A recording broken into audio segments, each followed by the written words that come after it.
की खात्याचा अभ्यास करून बघा. सत्ताधारी पक्षाचे पण अनेक प्रश्न आहेत आणि ते उत्तर देऊ शकत नाहीत सत्ताधारी पक्षाच्या आमदारांना. तर माझी आपल्याकडे विनंती राहील की उत्तर राखीव ठेवा. मंत्र्यांना सांगा अभ्यास करून उत्तर द्या. तुम्ही मला बोलू द्या.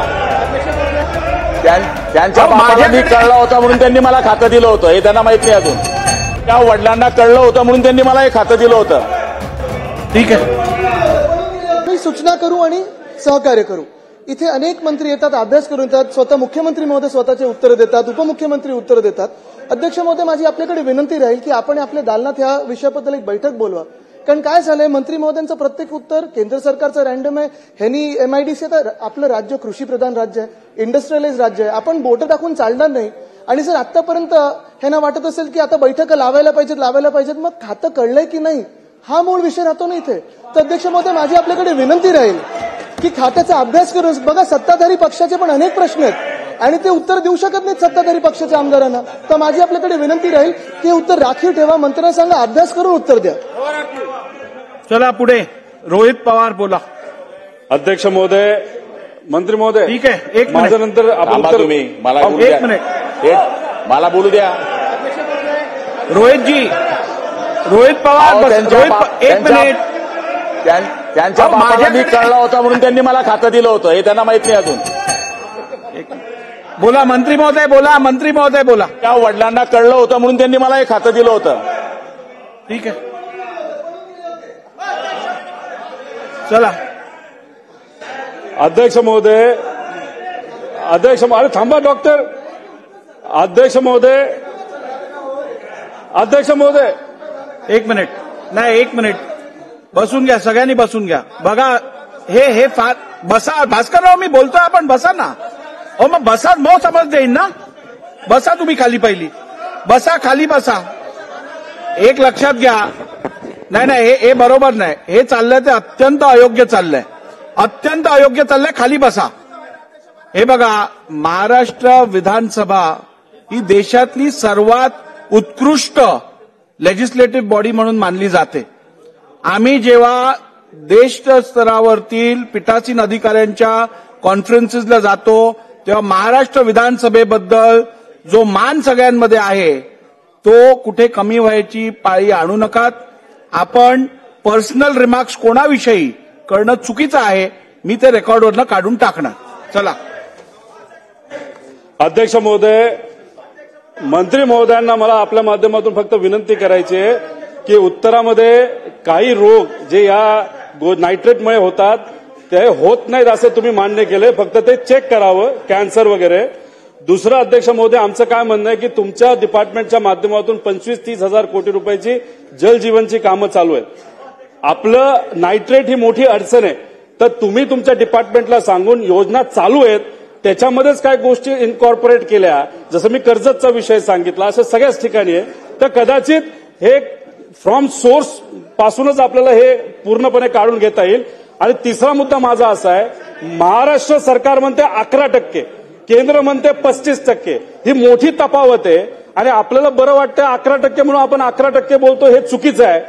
जर 35% हे घातक असेल ते कन्सिडर करून पॉलिसी करावी, एवढंच आमचं मत आहे.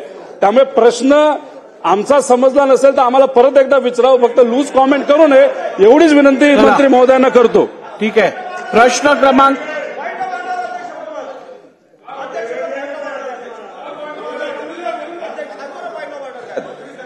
अध्यक्ष महोदयाच्या आपल्याप्रमाणे.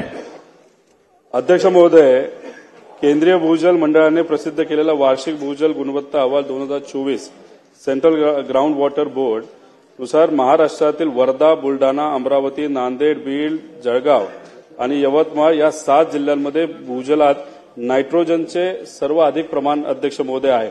अध्यक्ष महोदय, या देशामध्ये दरवर्षी 14 लाख कॅन्सरच्या केसेस आपल्याला आढळतात आणि 1.5 लाख केसेस या महाराष्ट्रातल्या आहेत. अध्यक्ष महोदय, त्यामुळे पाण्यामध्ये जर नायट्रोजनचं प्रमाण वाढलं तर ते कॅन्सर कॉझिंग एजंट आहे, हे सिद्ध झाले इंटरनॅशनल लेव्हलच्या रिसर्चमध्ये सुद्धा आणि इंडियन लेव्हलच्या रिसर्चमध्ये सुद्धा. अध्यक्ष महोदय, ICMRच्या आकड्यानुसार देशात प्रत्येक 10,000 कॅन्सर रुग्णांमध्ये 100 म्हणजे 10% रुग्णांचे अध्यक्ष महोदय मृत्यू होतो. अध्यक्ष महोदय, या विषयाच्या अनुसार मी काही प्रश्न हे सरकारला त्या ठिकाणी विचारले होते. पण अध्यक्ष महोदय मी प्रश्न वेगळेच केलेत, उत्तरं काहीतरी भलतीच अध्यक्ष महोदय आलेले आहेत. आता मी चौथा प्रश्न अध्यक्ष महोदय याच्यामध्ये काय केला होता की याच्यामध्ये काही असे रोग या नायट्रोजन एजंटमुळे होतात हे सिद्ध असताना सुद्धा, जसं की त्याच्यामध्ये अध्यक्ष महोदय आता याच्यामध्ये आपण जर बघितलं तर दूषित पाणी जर आपण हे पिलं तर याच्यामध्ये ब्लूबेरी सिंड्रोम, त्यानंतर जन्मद्वेष, पोटाचा कर्करोग, जन्मतात व्यंग, न्यूरल क्युबिक दोष असे काही रोग अध्यक्ष महोदय होतात. उत्तर देत असताना हे खरे नाही असं काहीतरी उत्तर अध्यक्ष महोदय त्या ठिकाणी दिलं गेलं. म्हणजे हे खरं तर आश्चर्याची गोष्ट आहे. कदाचित अधिकाऱ्यांकडे चुकीचं उत्तर या ठिकाणी आलेलं आहे. आणि त्याच्याच बरोबर याच्यामध्ये जो ब्लूबेरी सिंड्रोम यासारखे आजार होऊ शकतात, तथापि अशा प्रकारे आजार झालेले नाहीत, पण ते होऊ शकतात. अध्यक्ष महोदय हे मुद्दे या ठिकाणी मांडण्याचं कारण असं की उद्या जाऊन अशा काही अडचणी होऊ नये, नाही तर याच्यामुळे कोणाला रोग होऊ नये याची दक्षता सरकारकडनं घेण्यात यावी. त्यामुळे अशा पद्धतीची उत्तरं अध्यक्ष महोदय त्या ठिकाणी घेतली जाऊ नये असं अध्यक्ष महोदय आमचं मत आहे. अध्यक्ष महोदय याच्यामध्ये 5व्या प्रश्नाचं उत्तर देत असताना आम्ही हे करतो ते करतो असं काहीतरी सांगण्यात आलेलं आहे. अध्यक्ष महोदय ठीक आहे, तुम्ही काय उत्तर त्याच्यामध्ये दिली, मंत्री महोदयांना आपल्या माध्यमातून माझा प्रश्न आहे, हे चौथं जे उत्तर तुम्ही दिलंय की हे बाकीचे रोग होऊच शकत नाही, हे माझं म्हणणं चुकीचं आहे. थोडं अधिकाऱ्यांना सांगून त्याच्यामध्ये रिसर्च करून त्या बाबतीत लक्ष देण्याची जरूरत आहे. आणि 5व्या प्रश्नाचं उत्तर जर तुमचं योग्य असेल तर मंत्री महोदयांना मला माझा सब क्वेश्चन असा आहे की देशात उत्तर प्रदेश, राजस्थान, मध्य प्रदेश आणि गुजरात या राज्यांमध्ये 2015 पासून नायट्रोजन पातळी स्थिर आहे. नायट्रेट पातळी तुम्ही माहिती सगळी दिलेली आहे, प्रश्न घ्या. सब प्रश्नच आहे ना, झालं 5 मिनिटं प्रश्न. अध्यक्ष महोदय हा प्रश्न घ्या, प्रश्नच विचारतोय ना, प्रश्न घ्या. अरे प्रश्नच विचारतोय, लवकर घ्या. तर माझं असं अध्यक्ष महोदय म्हणणं की उत्तर प्रदेश, राजस्थान आणि मध्य प्रदेश आणि गुजरातमध्ये 15 पासून पाण्यामधली नायट्रेट पर्सेंटेज त्याच्यामध्ये कुठेही वाढ नाही राहिली, त्याच्यामध्ये तिथंच स्टेबल राहिलेलं आहे. पण महाराष्ट्रामध्ये ते प्रमाण वाढत चालले, उद्या जाऊन धोका होऊ शकतो. त्यामुळे 5वं उत्तर तुम्ही दिलं असेल तर आम्ही सगळ्या गोष्टी करतो, तर मग ते त्या राज्यामध्ये ते थांबले पण महाराष्ट्रामध्ये वाढते हे का, आणि त्याच्यासाठी तुम्ही काय धोरण करणार आहात का. आणि माझ्या मतदारसंघातला एक प्रश्न असा आहे की भीमा नदीतून पाणी माझ्या मतदारसंघातले काही गावं घेतल्या, त्यात नायट्रोजन पर्सेंटेज जास्त आहे. आता तुम्ही असं बोलून चालणार नाही, हे वर्धा आणि काही जिल्ह्यातलं असलं तरी आमचं जे माणसं पाणी पितात त्यात पण नायट्रोजन कंटेंट जास्त आहे, कारण पुण्याकडनं ते पाणी येतं. तर त्याच्यामध्ये जे फिल्टर, गेल्या वेळेस हा प्रश्न शिंदे साहेबांना आम्ही विचारलेलं उत्तर दिलं होतं की आम्ही फिल्टर हे आमच्या मतदारसंघामध्ये कर्जत शहरासाठी करू. तर अध्यक्ष महोदय असंच जे जे काही नायट्रेट पर्सेंटेज पाण्यामध्ये जास्त आहे त्यासाठी तुम्ही फिल्ट्रेशनसाठी काय प्रक्रिया करणार आहात का. अध्यक्ष महोदय मला प्रश्न समजला नाही, नवीन विचारला तर बरं होईल. अध्यक्ष महोदय मंत्री महोदय आता अजून वेळ घालवू नका, तुम्ही प्रश्न वाचत पेपर उत्तर द्या.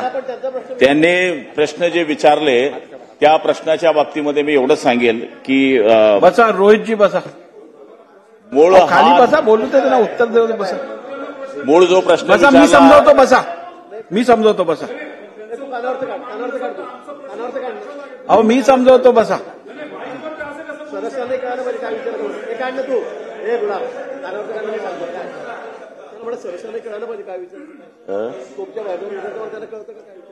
अध्यक्ष महोदय, स्कोपच्या बाहेर विचारायचा त्यांचा अधिकार नाही. पहिली गोष्ट, त्यांनी विचारलं तर मी ते पटलावर ठेवील, पण जे अंगीकृत प्रश्न विचारले तर मी उत्तर देऊ शकेल.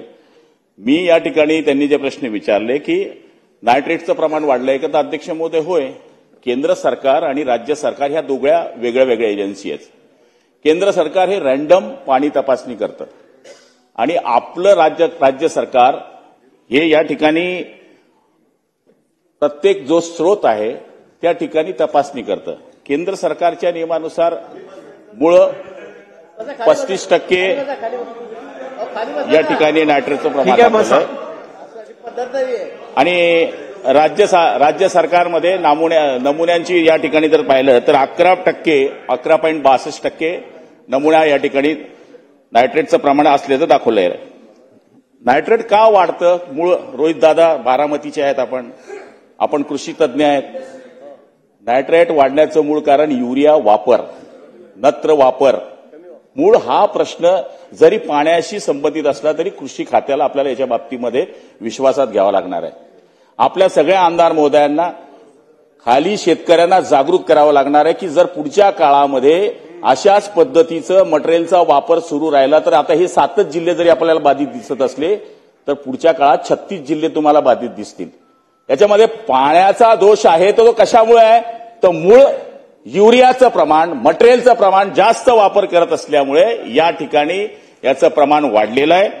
आपण या ठिकाणी सांगितलं की महाराष्ट्रामध्ये 2015 पासून नायट्रेटचं प्रमाण वाढलेलं आहे का तर 30% तर 30%च आहे. वाटलं तुम्ही माझ्याकडे पूर्ण अहवाल आहे मी तुमच्याकडे देतो. दुसरी महत्वाची गोष्ट म्हणजे रासायनिक खतामध्ये आता युरिया नॅनो युरियाला एकीकडे कृषी खातं सांगतं की तुम्ही युरिया वापरा दुसरीकडे सांगतं नॅनो युरिया वापरा.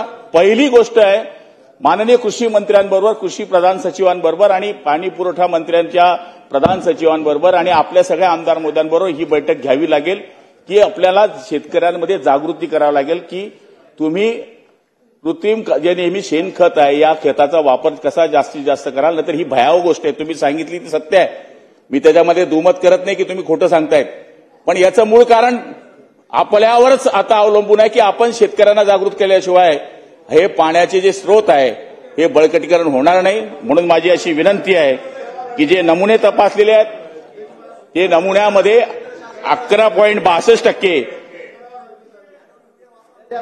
उत्तर तर देऊ द्या नाना मग तुम्ही सांगाल ते उत्तर देईल ना अजून. अरे हो बाबा द्या बोला. अध्यक्ष महाराज माझी हरकत अशी आहे अध्यक्ष महाराज की मंत्री महोदय शेतकऱ्यांनी मोठ्या प्रमाणात रासायनिक खताचा वापर केला म्हणून या पद्धतीचं नायट्रोजनचं प्रमाण वाढलेलं आहे आणि म्हणून शेतकऱ्यांनी खताचा वापर कमी करावा वगैरे वगैरे काय त्यांचं सांगायची पद्धत असेल ती सांगेल. अध्यक्ष महाराज महाराष्ट्रातल्या जेवढ्या नद्या आहेत बघ आता आमचे सन्माननीय सदस्य आपण पाहिलं असेल की ज्या भागातून येतात त्या भागातल्या जेवढ्या नद्या आहेत या नद्या मग आपण पंढरपूरलाही सुद्धा आपण स्नान वगैरे करतो त्या नदीचं पाणी काय असते ते आणि तिथं आज आळंदी असेल देहू असेल तिथली परिस्थिती काय ती आपल्याला माहिती आहे. अध्यक्ष महाराज महाराष्ट्रामध्ये आता जीबीएस रोगाने मोठ्या प्रमाणात नागपूर असेल पुणे असेल मुंबई असेल लोकांचा मृत्यू झाला. त्याचं मूळ कारण सांगितलं की दूषित पाण्यामुळे त्याचे मृत्यू होतात आहे हे त्याच्यामध्ये निदर्शनास आले. अध्यक्ष महाराज हे सगळं जे आहे की मोठ्या प्रमाणात केमिकल या आमच्या नद्यामध्ये चाललेलं आहे आणि केमिकलमुळे हे सगळं आजार वाढत आहे. जीबीएस सारखे रोग त्याच्यामध्ये लोक मरतात आहेत. तो मूळ प्रश्न अध्यक्ष महाराज. तुमची हरकत काय आहे? माझी हरकत आहे की ते शेतकऱ्यावरच नुसतं हे जे बोट ठेवलं जात आहे ती हरकत आहे अध्यक्ष महाराज माझी.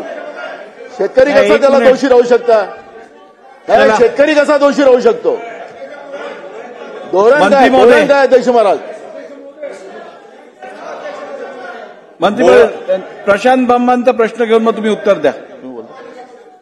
अध्यक्ष महोदय मंत्री महोदयांना माझा एक प्रश्न व माझं सजेशन प्लस आपण असं करणार की असा माझा पहिला प्रश्न असा की संपूर्ण राज्यामध्ये ज्या ज्या ठिकाणी हा जो आपला उत्तर ना मंत्री महोदय आपलं हे सर्व जे उत्तर आहे त्यातलं प्रमुख कारण एमआयडीसीच्या 15 ते 20 किलोमीटरच्या पेरिफेरीमध्ये बघा अध्यक्ष महोदय एमआयडीसी वाल्यांना आपण सगळं सहकार्य करतो त्यांना साथ दिली पाहिजे त्यांना जमिनी दिल्या पाहिजे त्यांना सगळं दिलं पाहिजे पण एफ्लुएंट ट्रीटमेंट प्लांट ते वापरत नाही.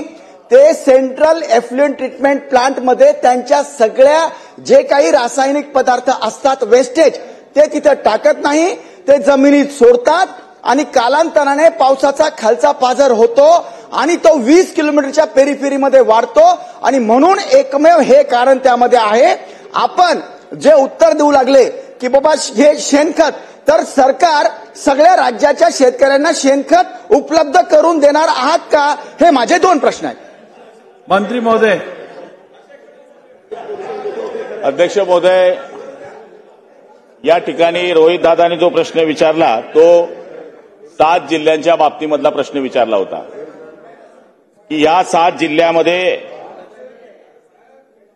दूषित पाणी येतं याच्या माध्यमातून त्यांनी प्रश्न विचारला होता. नानांनी सांगितलं ते गोष्ट खरी आहे की नदीमध्ये जे पाणी कारखान्याचं सोडलं जातं त्याच्याकरता प्रदूषण नियंत्रण एसटीपी लावलेले आहेत. काही ठिकाणी कडक भूमिका घेतली आहे. त्याच्याकरता त्या डिपार्टमेंटशी आपण संपर्क करू. पण हा जो प्रश्न आहे हा प्रश्न 7 जिल्ह्यांकरता विचारलेला प्रश्न होता की या ठिकाणी तर मी मटेरियलचा वापर केला जातो हे कारण त्याच्यामध्ये मेन असल्यामुळे मी उत्तर दिलं. मी काही शेतकऱ्यांच्या बाबतीमध्ये चुकीच्या भूमिका घेतो असं नाहीये. मूळ युरियामुळे किंवा इतर खतं वापरल्यामुळे नायट्रेटचं प्रमाण वाढतं म्हणून आपण शेतकऱ्यामध्ये कमी वापरावं ही जागृती करावी लागेल हे मी बोललो आहे. मी पण शेतकरीच आहे. त्यामुळे या ठिकाणी जरी हा विषय आपण मांडत असला तर आपल्याला प्रदूषणच्या माध्यमातून जो विषय आहे मंत्री महोदयांना आपण त्यांच्यामध्ये ही सूचना करू. एसटीपी प्लॅन बसला लावू. कारखान्यांमध्ये त्यांनी सूचना केली पाहिजे अशी त्यांना आपण विनंती करू. पण माझ्याकडे जे प्रश्न विचारले केंद्र सरकारकडे 35% आणि आपल्या राज्य सरकारकडे 11% हे का आले तेवढा प्रश्न माझ्या बाबतीत विचारलेला आहे. त्याचं उत्तर मी आपल्याला दिलेलं आहे. वाटलं तर लेखी उत्तर आणखी त्यांच्याकडनं घेऊन तुम्हाला देऊ. त्यांचं मंत्री महोदय प्रशांत बंबांचा प्रश्न होता शेणखता संदर्भात तो पण सांगून टाका. महोदय मी पुन्हा एकदा सांगतो की मंत्री महोदय कृपया माझी विनंती आहे आपण आहे ना मंत्री महोदय माझी विनंती अशी आहे आम्ही प्रश्न विचारतो तेव्हा दुसऱ्याशी म्हणजे न बोलले तर आमचं ऐकायला येईल. प्लीज बघा अध्यक्ष महोदय मी 2 प्रश्न स्पेसिफिक विचारले. त्या सगळ्या नायट्रेट वगैरेचं कारण आहे एफ्लुएंट ट्रीटमेंट प्लांट दिल्यानंतर सुद्धा सबसिडी दिल्यानंतर सुद्धा ते वापरत नाही. सेंट्रल एफ्लुएंट ट्रीटमेंट प्लांट मध्ये टाकत नाही म्हणून हे होतंय. आपण सांगतायत की राज्यातल्या शेतकऱ्यांच्या युरियामध्ये त्यांना आपण समज देऊ कृषी मंत्र्यांना देऊ ते पण बंद करतील. पण मग त्याच्याऐवजी लागणारं शेणखत हे तुम्ही सामुदायिक जबाबदारी म्हणून सर्व शेतकऱ्यांना उपलब्ध पैसे देऊन जरी असलं तरी उपलब्ध करून देणार आहात का? बसा अध्यक्ष महोदय हे जे 7 जिल्हे आहेत या 7 जिल्ह्यामध्ये माझा सवाल आहे की या 7 जिल्ह्यामध्ये जो आपण प्रश्न विचारलाय तिथे एमआयडीसी आहे का? ज्या ठिकाणी हे नमुने आहे तिथे एमआयडीसी नाही. ऐकून घ्या तुम्ही पूर्ण ऐका. आता पूर्ण ऐका तुम्ही जे बोलताय शेणखतचा काय संबंध आला इथं? मंत्री महोदय बाबा ज्या ठिकाणी त्याच्या विषय सांगितलाय आणि उद्योग विभागाला आम्ही या गोष्टी सांगू. हा विषय माझा नाही आहे. उद्योग विभागाला या ठिकाणी सांगू